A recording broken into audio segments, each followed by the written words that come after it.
L'Éthiopie véhicule en général l'image de sécheresse et d'enfants affamés, mais pour les Chinois, le pays localisé sur la corne de l'Afrique est synonyme de commerce avec un gouvernement qui veut pousser son développement.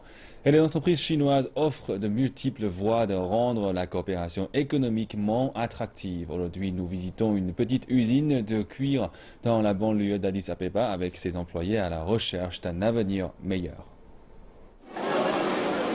En étant un responsable, Goitum n'a pas à travailler dans les ateliers bruyants de l'entreprise de cuir Zhongfeiyang en Éthiopie. Ce garçon de 22 ans fait partie du management, car il est considéré comme un ami de la Chine en raison de sa parfaite maîtrise du mandarin.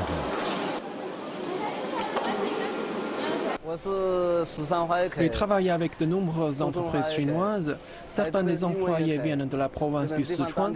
C'est pour cela que je parle chinois avec un petit accent chinois. Et je n'ai aucun problème de compréhension avec ce qu'ils disent. Plus de 90% des employés sont des locaux. La responsabilité majeure de Goitum est d'aider son directeur chinois à communiquer avec les employés. L'usine emploie près de 500 travailleurs et est l'une des plus importantes dans l'industrie du cuir. Elle a été largement saluée pour la quantité de devises étrangères qu'elle a apportées et a été récompensée à plusieurs reprises par le gouvernement local. Et les installations de traitement des eaux dans l'usine ont également été saluées. La mesure du niveau de COD dans l'eau venant de l'usine est bien plus bas que nos standards nationaux. Les standards dans le pays est d'environ 500 mg par litre. L'eau pure ici n'est pas dangereuse. C'est pour cela que chez nous, tout est dans l'ordre. Goitum semble heureux d'avoir trouvé un emploi dans une usine comme celle-ci, même si cela signifie être éloigné de sa grande famille. Je préfère ne pas parler de mon salaire, mais en effet, il est très élevé. J'ai 14 frères et une petite sœur. Je suis le seul à ne pas demander d'argent à mes parents, et je suis capable de payer la scolarité de ma sœur.